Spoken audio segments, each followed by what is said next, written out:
My mom canceled my son's 9th birthday because my sister's kids felt left out. So I walked away, and the family fell apart forever. My mom banned my son's 9th birthday because my sister's kids didn't feel special enough. So, we packed that night and disappeared. A year later, the cousins saw how happy my kid was, and my sister couldn't handle it. The meltdown that followed shattered the family. Hey Reddit, I never thought I'd be airing family drama online, but here we are. I need to get this off my chest. Grab your popcorn and listen to this train wreck. It gets worse than you think. By the way, I'm dyslexic.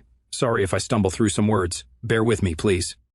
I'm Owen, 37, male, a licensed general contractor making solid money, enough to live a comfortable life.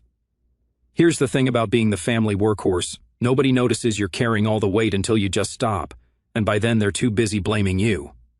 Before anything, let me give you a quick background so you understand the family dysfunction. My older sister, Kylie, is what you get when participation trophies meet pure delusion. She's a freelance makeup artist, which basically means she does maybe 3 weddings a year and acts like she runs a Fortune 500. Always talking about building my empire from her mixed mansion that her husband's tech salary pays for. Everything with her is a performance. I don't even hate her. Honestly, that would take way more energy than she deserves. But I stopped respecting her around the time she told someone at a family dinner she was self-made while I was literally on a ladder installing her whole security system for free. The lack of self-awareness was impressive. Mom kept score like she was running a casino. Every little success got tallied up, but the game was rigged from day one. Kylie could post a selfie, and Mom would act like she just cured cancer. I could wire an entire house and get a "you're good with your hands, son." Dad was somehow worse because he pretended not to pick sides. Switzerland in cargo shorts. He'd watch Mom play favorites and just sit there, except for occasionally mumbling, "Now, honey," when it got too obvious, just enabling the whole thing while calling it peacekeeping. This pattern started when we were kids. I'm talking like 10 years old, watching Kylie get private tennis lessons while I'm out mowing lawns for $5. Mom said it was teaching me work ethic, right? Kylie needed lessons to develop her talents. I needed character building through manual labor. Funny how that works. By 15, I was doing handyman work for cash under the table. That's actually where I learned the trade. This old guy who hired me, Vince Caruso, built like a fire hydrant, could frame a wall faster than most people could measure one. He taught me that electrical systems don't lie. They either work or they don't. I met my wife, Anna, at a service call. Midnight on a Thursday. Her security system was freaking out and the alarm company couldn't figure it out remotely. When I showed up, she offered me cold pizza and apologized for the mess in her living room. We got married at the courthouse with grocery store flowers and her roommate as witness. The photos look terrible. The memory is perfect. Kylie married Colin at some resort in Napa. Full videographer, signature cocktail, one of those dessert walls with like 14 options and a hashtag that rhymed. Mom cried and told everyone it was the pinnacle of her motherhood. At my wedding, she took one photo and bounced before we even cut the cake. So, when Evan was born, I held him in that hospital room and had this crystal clear moment. My entire job is to make sure this kid never feels like a footnote in someone else's story. We don't have much, but we've got rules. Don't lie. Don't keep score. Don't let people weaponize kindness against you. My family runs on small favors that aren't actually small. Install Kylie's doorbell and cameras. Fix Dad's garage opener and get it on Wi-Fi. Pick up takeout because Kylie's makeup client ran late. Babysit the cousins because Kylie has a consultation. At first I said yes to everything because that's what you do, right? You keep the peace, you pay the family tax.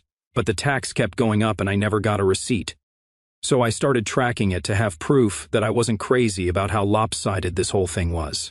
January through August last year, 42 hours of labor, parts and materials, $378 reimbursed. 0 thank yous that didn't immediately get followed by another request. The worst part, they'd just schedule me like I was on their payroll. Text at 7 a.m. on a Saturday, can you come by at 9? Garage door opener died. No, if you're free or when you have a chance. Just straight up expectations. And if I said I had Evan's soccer game, well, can you come after? It'll only take 20 minutes. It never took 20 minutes. Minimum an hour, usually 2 once they started with the while you're here additions. And Evan's game would be over by the time I finished. He'd ask where I was during his goal. I'd say family emergency. He'd just nod like he understood. But that look in his eyes like he already knew he wasn't the priority. That haunted me. Mom kept saying they'd settle up at Christmas. Then it was after Kylie's launch. Then things are tight right now. Meanwhile, Kylie's showing up to family dinner with a new makeup kit. But it's not even about the money, it's the assumption behind it all. Our schedule's negotiable, theirs is set in stone. Evan's needs are flexible, their kids' feelings are like constitutional rights. Our boundaries are selfish, their demands are family obligations. Last year, we tried doing a joint birthday party for Evan's 8th. It made sense. Mom said the cousins should celebrate together. Sharing meant Evan basically faded into the background while Kylie's kids ran the show and got a cake. I watched Evan blow out his candles, 3 out of 8 because Kylie's kids wanted to help, and something in me just cracked. Evan asked me later if joint meant not really mine, and Anna cried in our bathroom. I stood outside that door staring at the smart thermostat I'd installed in my parents' house and thought about sending them an invoice for emotional damages. I didn't, though. Felt too small. Also pointless. Meanwhile, they'd been auditing my worth since I could walk, but somehow that was just family standards. I was about to find out exactly how messed up those standards really were. Saturday morning, the day before Evan's 9th birthday, I swung by my parents' place to borrow their folding tables for the party. We needed extras for food and gifts. Dad's in his recliner doing his best impression of furniture. TV on but muted. That's his default setting when things are about to explode.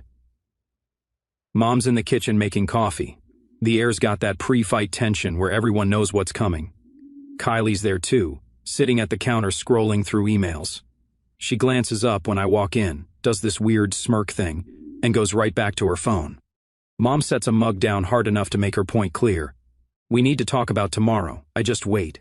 Let the silence do the heavy lifting. You're going to have to postpone Evan's party. What? I asked. Kylie's kids saw the decorations you bought. They're upset. A big celebration for Evan right now would just create conflict. It's not appropriate.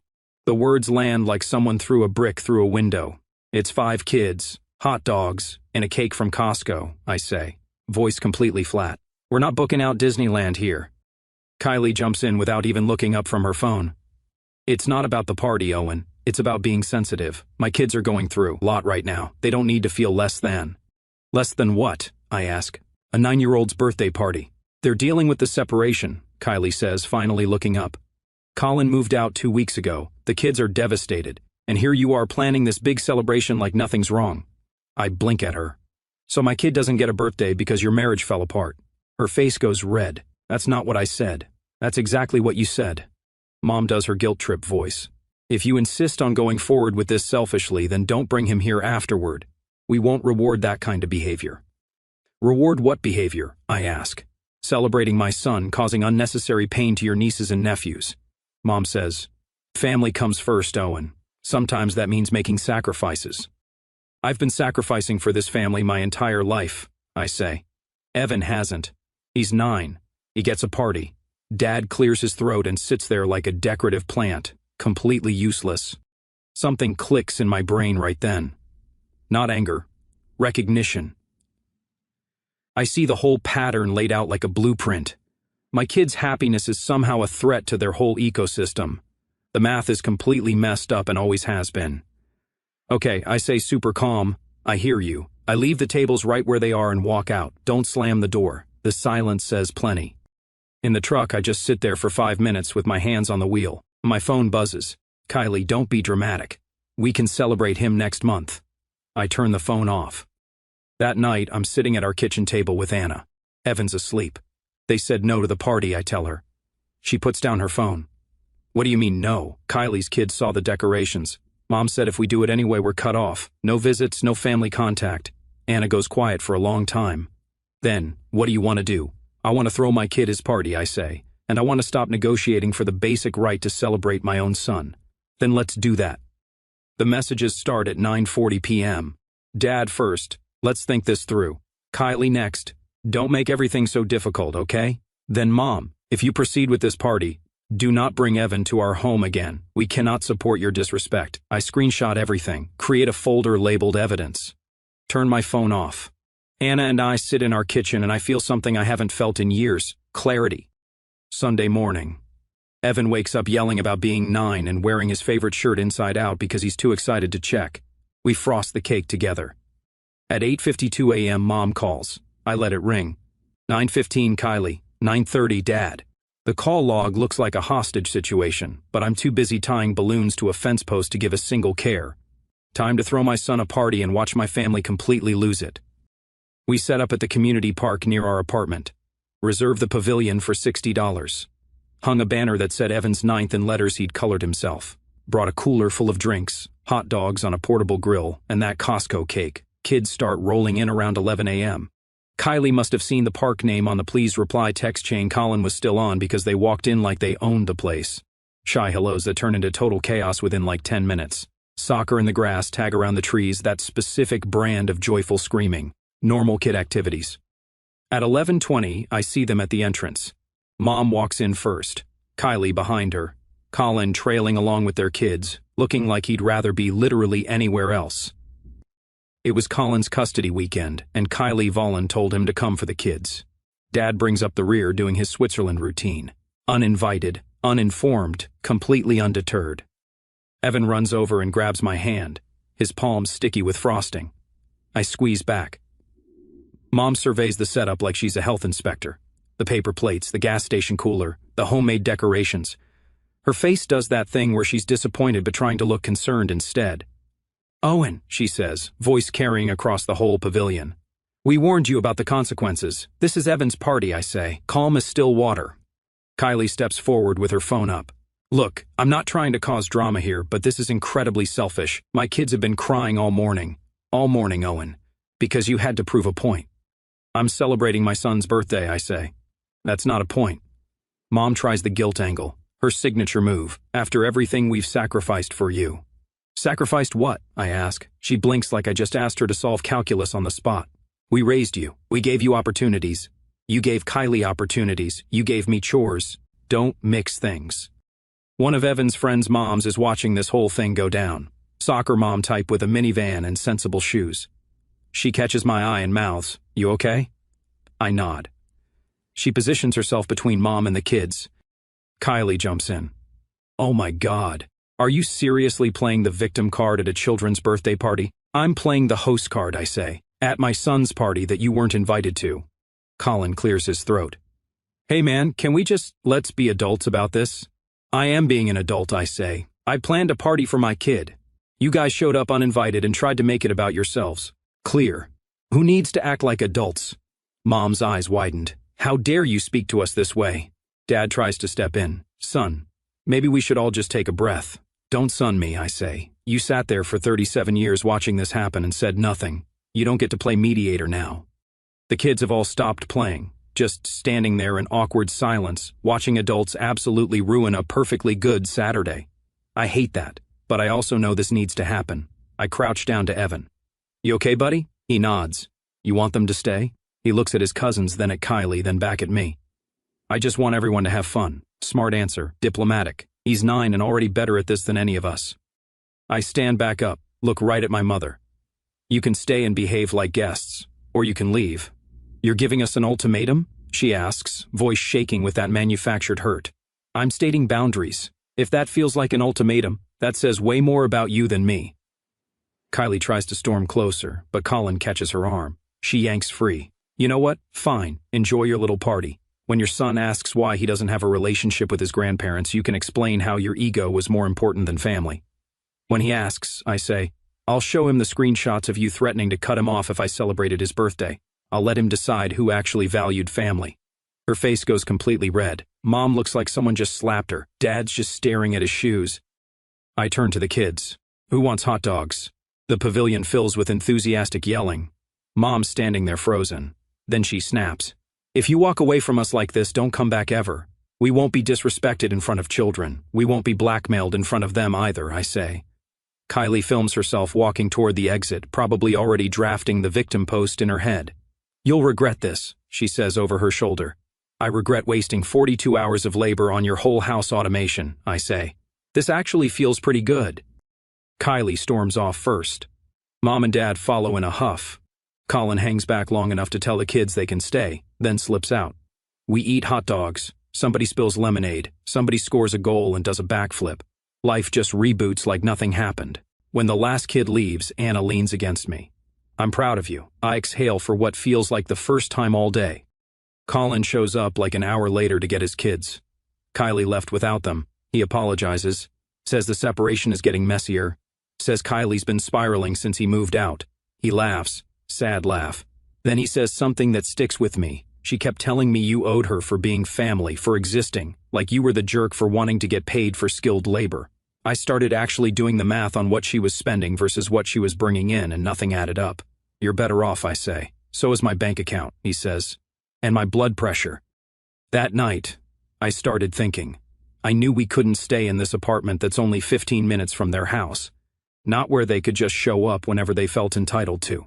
Not where every grocery run risked an ambush. We clean up the pavilion, take our leftover cake home. That night, I'm sitting on our balcony that overlooks a parking lot, and I realize something important. We need to disappear completely. Time to go ghost. We pack like we're fleeing a crime scene. 2 duffel bags, 1 backpack, Evan's favorite Lego sets. Anna grabs our important documents. I take my tool bag and invoice book. Everything else can get replaced or just left behind. I call Vince, the old contractor who taught me the trade. Tell him we need somewhere to crash for a week, maybe 2. He doesn't ask questions. Just gives me the address to a rental property he owns on the east side of town. Says the tenant just moved out and we can stay there while he looks for someone new. No rent, he says. Just keep it clean and fix anything that breaks. We leave our apartment at dawn. Don't tell the landlord. Don't forward our mail. We ate the deposit and a lease break fee that hit 2 weeks later. Paid it and called it Tuition for Peace and Quiet 101. So we load up the truck and drive across town like we're entering witness protection. Vince's place is a 2-bedroom above a tattoo parlor. The stairs creak. The windows don't seal quite right, but it's 30 miles from my parents' house, and that makes it absolutely perfect. The buzz of tattoo guns and the smell of antiseptic become our new normal. Evan thinks it's cool. Anna says it has character. I say it has distance. The family reaction comes in waves. Week 1, 34 missed calls from Mom, 19 from Dad, 12 from Kylie. Unknown numbers that turn out to be cousins and aunts recruited for the guilt campaign. Voicemails ranging from concerned to straight-up threatening. Where are you? We're worried about Evan's well-being. This is abusive behavior, Owen. You're tearing this family apart. I save everything. Label it weather report. One voicemail from Mom really stands out. Your father fell yesterday. Had to call Kylie because we couldn't reach you. What if it had been serious? What if he died and you missed it because of your pride? I call Vince. Did my dad fall? Saw him at the hardware store this morning, Vince says. Looked fine to me. Was buying mulch. Lying to manufacture emergencies. Classic move. Week 2, the financial ambush. Mom texts me a spreadsheet. An actual Excel document. Itemized loans she claims I owe her. It includes birthday gift, 2019, $50, now classified as loan. Thanksgiving groceries, $87. Emergency assistance, $200. I rewired their entire electrical panel for free. Christmas presents $840. Apparently gifts are loans now. Total claimed $2,337 with reasonable interest, $3,150. I screenshot it, add it to weather report. Text back, send me an itemized invoice for every hour I worked for free. We can settle the difference. She doesn't respond, but I do the math anyway. Sit at Vince's kitchen table with my invoice book and a calculator. Every job I can remember, every repair, every installation, every quick favor that turned into 3 hours, 42 hours of labor at my current rate of $110 per hour, $4,620. Parts and materials, $378. Family discount, that was actually just free labor, $4,998. I don't bill them, but I keep the invoice. File it with weather report just in case. Week 3, the smear campaign. Kylie posts some quote about setting boundaries with toxic family members over a sunset photo. 3 people comment hearts. 1 person comments staying strong for your babies. Then she posts a whole carousel of photos from her kids' healing journey, therapy sessions, art projects about feelings, a vision board about rebuilding after family trauma. The comment section is a piece of work. Everyone feels terrible for her. Poor Kylie. Abandoned by her brother. Nobody mentions the 42 hours. Nobody mentions the threats. Nobody mentions my son's birthday. I stay completely off social media. Delete the apps. Block their numbers. Our new life has a rhythm to it. Mornings. Walk Evan to his new school 6 blocks away. Mrs. Lee runs the corner deli and starts giving Evan free apple juice boxes. Your boy has good manners, she says once. That compliment means more than any family dinner ever did. Afternoons, service calls. I raise my rates by $15 and stop apologizing for it. Charge extra for same-day service. Add a weekend premium. Funny thing happens. People just pay without complaint because professionals charge professional rates. Evenings. Homework at a folding table I found on Craigslist for $10. Pasta, 4 nights a week because it's cheap and Evan doesn't complain. Soccer in the park. I take every contracting job I can get. Stop undervaluing myself. And here's the thing. Once you stop doing that, other people stop too. I also implement a new policy. When family texts asking for help, I send a standard reply, happy to help. Rate is $110 per hour. Weekend rate $140. Payment required upfront via Venmo. Mom replies, this is ridiculous. Dad replies, we're family. Kylie replies with a screenshot of a Yelp listing for a different contractor and a laughing emoji. I reply to all of them, great, hire them. They don't. In November, Dad calls at 6 a.m. The smart lock system on the front door is acting up. Your mother can't get out to her appointment. I can come Wednesday at 3 p.m. Rate is $110 plus parts. Venmo first. Long silence. You're really doing this? I am. We raised you better than this. You raised me to work for free and accept scraps. I'm doing way better than that. He hangs up. They hire a contractor, who charges $185, and apparently messes up the installation so bad they need a second guy to fix it. Cost them $340 total. Mom texts a photo of the bill with the caption, this is what happens when family abandons family. I type out like 6 different responses. Settle on, that's what market rate looks like. She blocks me. Good. During that time, Evan was changing gradually like a plant finally getting actual sunlight after years stuck in a closet. He sleeps through the night, stops tensing up when my phone rings, stops asking, are we going to Grandma's? Starts asking, can Ben come over, and can we get pizza Friday? The answer becomes yes more often. Not because we suddenly have more money. We definitely don't. But the emotional tax is just gone. We're not constantly calculating how to keep the peace or manage other people's feelings. We're just living. We started 2 funds, one labeled emergency and one labeled Evan's college. We feed them with tips and side jobs. $5 here, 20% there. Sometimes Anna picks up alterations work from neighbors and tucks cash in. The numbers grow slow at first, then faster. Boring and sacred at the same time. I get way better at estimating jobs, at spotting scope creep, at saying that's an additional charge without flinching. One client tries the family guilt trip on me, says her contractor nephew charges way less. I tell her to hire him.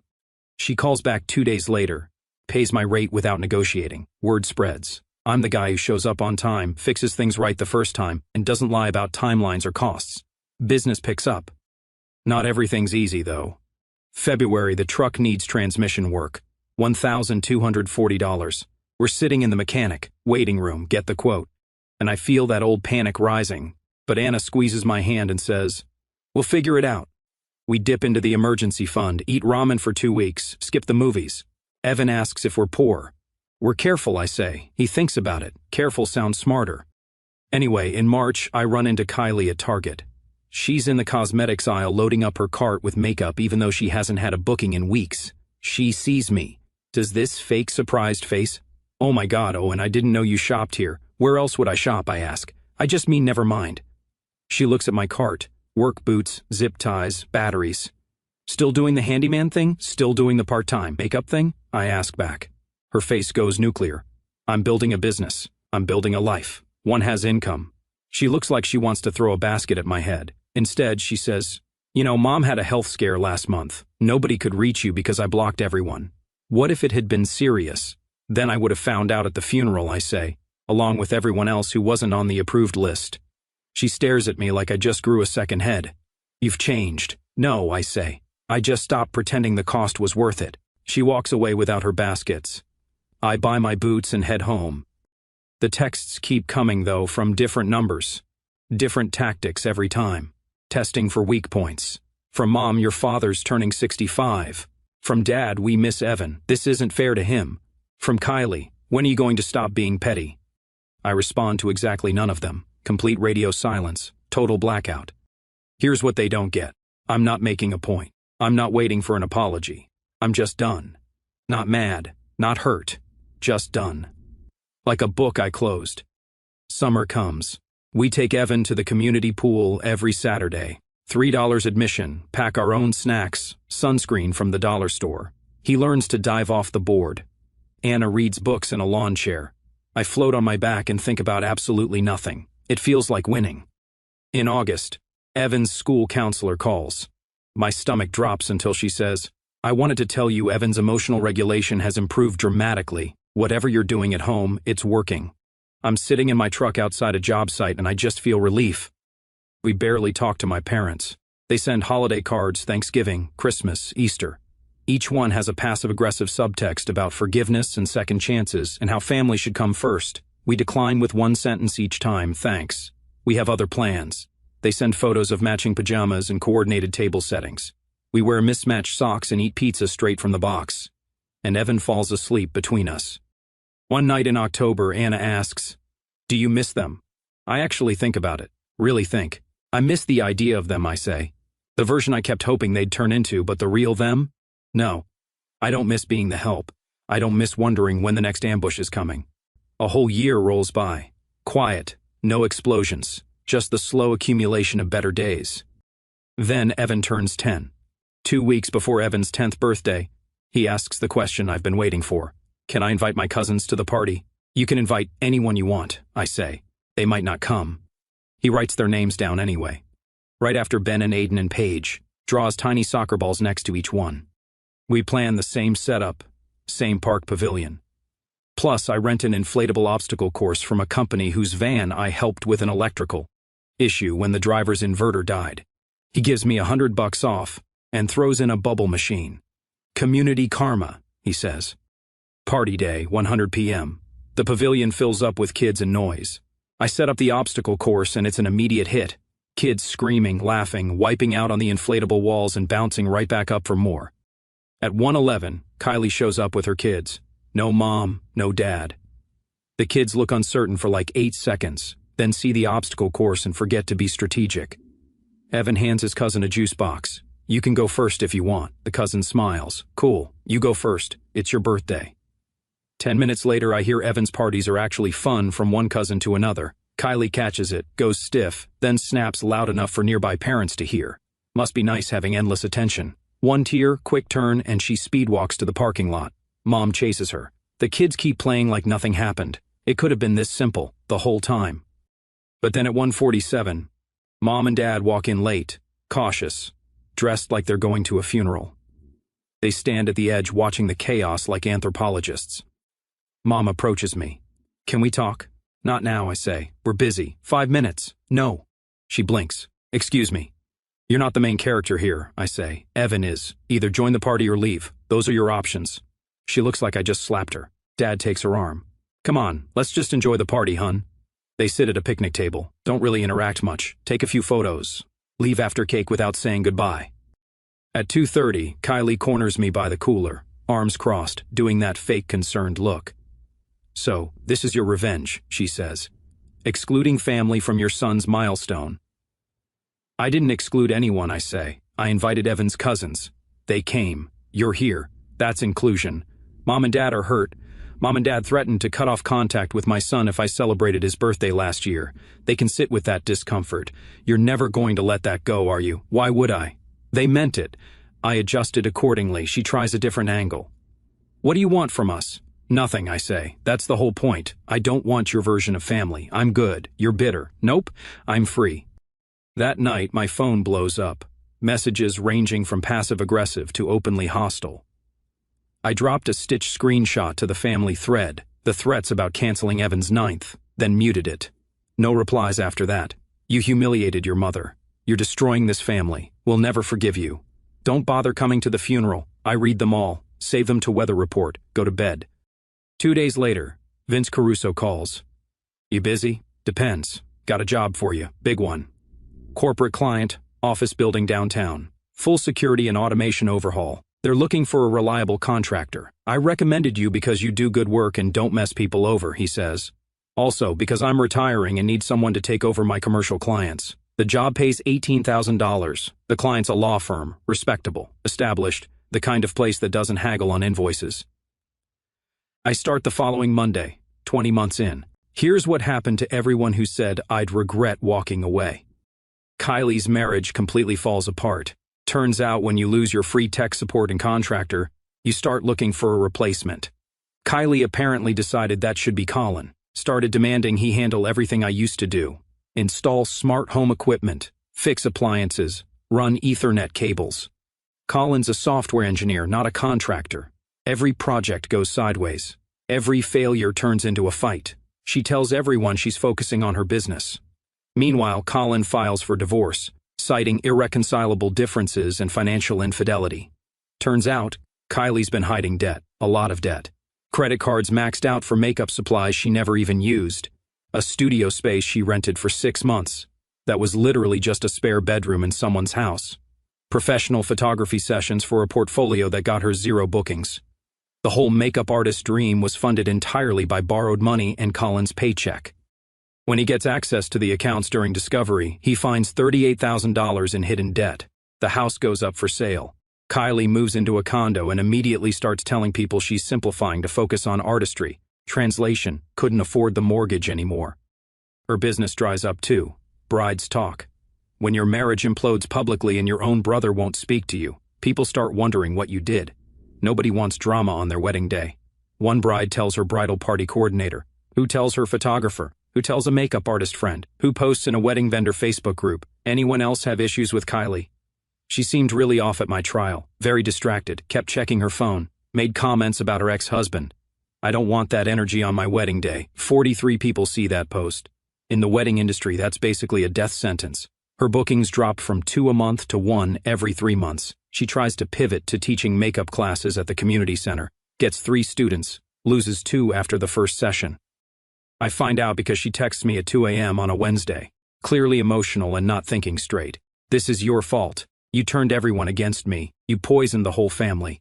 I reply, I didn't have to do anything. I just stopped covering for you. Mom and Dad's retirement plan completely collapses. They'd been banking on moving in with Kylie, the big house with the yard and the guest suite. When Kylie's marriage explodes and the house sells, that plan just evaporates. They try to downsize, but the market's brutal. Their house needs work I used to do for free. New buyers want things fixed. Professional quotes come in at $14,000 for basic repairs. They try to negotiate. The buyers walk. 3 more potential sales fall through for the exact same reason. They finally sell at a $30,000 loss and move into a townhouse 40 minutes away. According to my Aunt Helen, they hate it. Too small, too loud, no space for the grandkids to visit. They blame me, obviously. Dad calls in March, not to apologize, to discuss options. Your mother and I have been thinking about multi-generational living, he says. It makes financial sense. We could pull resources. Translation, can we move in with you? Our place is 2 bedrooms, I say. There's no room. You could look for something bigger. We'd contribute to rent. With what money? Silence. We're good where we are, I say. You'll figure it out. He hangs up. The extended family fractures. Most people pick sides. A surprising number pick mine. Aunt Helen says she's been watching the dynamic for years and is relieved someone finally called it out. 2 cousins reach out saying they dealt with similar situations. An uncle I barely know sends me $200 with a note that says, "For Evan's college fund." The ones who pick Mom and Kylie, they stop reaching out after about 4 months when they realize I'm not coming back. Just silence. The smear campaign backfires too. Mom tries to rally the church community, paints me as the ungrateful son who abandoned his family over nothing. But she makes the mistake of doing it at a potluck where Mrs. Lee's there, the lady whose deli got broken into and whose security system I installed for free at 11 p.m. on a Saturday. Mrs. Lee was there dropping trays for her sister's church potluck. She stands up and says, "That boy has more integrity in his pinky than most people have in their whole body. Maybe ask yourself why he left." 4 other people nod. Mom leaves early. Hasn't been back to that church since. Kylie's makeup business tanks completely. Reputation matters in that world. And when your own brother won't speak to you, when your marriage explodes publicly, when brides start whispering at bridal shows, people notice. Someone sends me a screenshot of a wedding forum thread. Someone recognized Kylie's name from a vendor list and posted asking if anyone had used her. The comments are brutal. Her last few bookings cancel. Word spreads that she's difficult, unreliable, expensive for what you get. The phone stops ringing. Evan thrives, turns 11, then 12. Taller than Anna now, honor roll. Travel soccer team. Friends who come over and trash our place. And I love every second of it. We save enough for a real vacation. Drive to the coast. Evan stands in the surf up to his knees and says, "Dad, this is the best day of my life." Anna takes a photo of him and me standing, in the water, sun setting behind us. Both of us grinning like idiots. That photo lives on our fridge now, right next to his honor roll certificate and the birthday countdown calendar. I'm not the supportive son who did free labor anymore. I'm the guy who walked away and built something better. I became the disappointment son, which is good for me. At least I am happy and having peace of mind. Tube just dropped this new hype feature. If you're hooked on this story, smash that hype button. It tells YouTube this video deserves to blow up, and it keeps even crazier stories coming your way.